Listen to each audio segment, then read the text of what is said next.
Hi everyone, hi people. Munofara here guys. Nhauya ndauya nayo panapa nhasi inoti siriri sei, inoti rwadzi.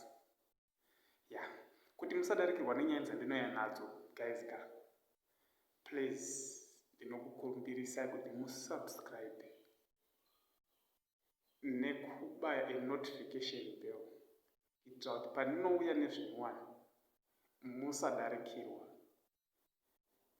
Nyaya dzandinotaura dzakati koshei ende dzinotibatsirei. Yandauya nayo nhasi guys inoti siririse, inorwadza. Zuro ndakati ndichifamba mastreet ndobva ndasangana namai mura kana muchimuziva vanonzi murandakadzi mai titi. Saka not shout out kuna mai titi nebasa ramuri kuita rekusumudzira malocal artist, kusapota malocal artist. Dhumadhumana namai titi nemukomana anonzi Solution GC the artist anoimba mukomana yeye ende ane chipo. Pane song yake yakandirwadza. Mukomana uyu ndakatomuziva kubudikidza namai titi, ndosaka ndati paya thank you mai titi, ndinokutendai nekusumudzira nekusapota malocal artist maupcoming. Song iyi yakandibata, inonzi mukoma edmo. Song iyi inotaura zvakawanda, inoreva zvikuru. Inotaura iyo ichiti, itori nevidhio song iyoyo. Pane mukoma nemuning'ina. Muning'ina anga akavaka imba yake chichi achivakira vana vake chichi. Hamungoziva kuti vanhu vashandira mhuri dzavo ita kuti vazoshayika paya mhuri inosara pakanaka. Saka manje chikaitika ndechekuti muning'ina akazorwara. Arwara akachiudza mukoma wake Edmo kuti kana ndafa musara muchichengetawo mhuri yangu. Ozi akazoshaya muning'ina ndobva asiya mukadzi nemwana.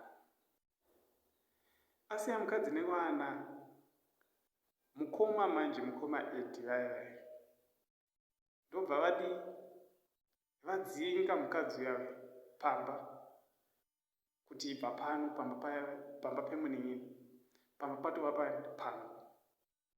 Saka ini chandakadzidza pasoni kai ndechekuti varume ngatinyorei mawill and never trust anyone. Angava mwana wamai vako, never trust.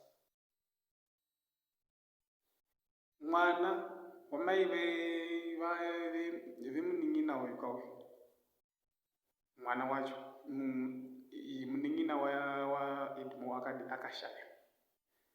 Ashaya, mukoma ndobva kudzinga mukadzi nemwana kuti rova pasi, imba yava yangu. Pane kuti vachibatsira mhuri iyi yavanherera vakadzinga. Saka inini ndiri kukurudzira vose vabereki vari kushinairira kushandira mhuri dzavo kuti ngatinyorei mawill yakanaka. Kunyora will iyaya yekuti zvinhu zvangu kana ndafa izvi zvinopurwa nhingi, izvi zvinopurwa nhingi. Ipapa mukadzi nevana vosara vachitambura, asi baba vanga vakavaka zvese, vanga vakaita zvese baba, vachishandira mhuri yavo. Zvinorwadza. Please ngatinyorei mawill. Ungava mukadzi uri kushinairira kushandira mhuri yako, nyora will, because munhu wenyama haatrustiki, haatendeki. Asi wekutrasta kuti chero ndikafa vanosara vachiona mhuri yangu. vanhu havazvitarisi izvozvo, vanhu havazvitarisi izvozvo. Saka ndiri kupa kutenda kuna maititi nekusapota malocal maupcoming artist. Munyowani mukomana uyu anonzi Solution GC. Mukaenda paYouTube pake munomaona masongs iwawo. Akatomboita collab naToki Vibes.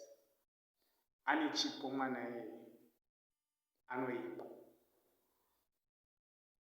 But inyaya yekusazivikanwa nenyaya yekushaya chisupport. But I want to shout out my titi. Rambai makadaro murandakadzi. Nekusumudzira malocal artist maupcoming.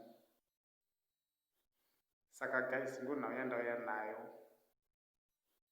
Musakanganwa kusubscribe kuitira patinouya nezvinyowani musadarikirwa guys. Nyaya idzi dzakakosha ende dzinobatsira. Thank you guys. Please don't forget to subscribe my YouTube channel. Peace.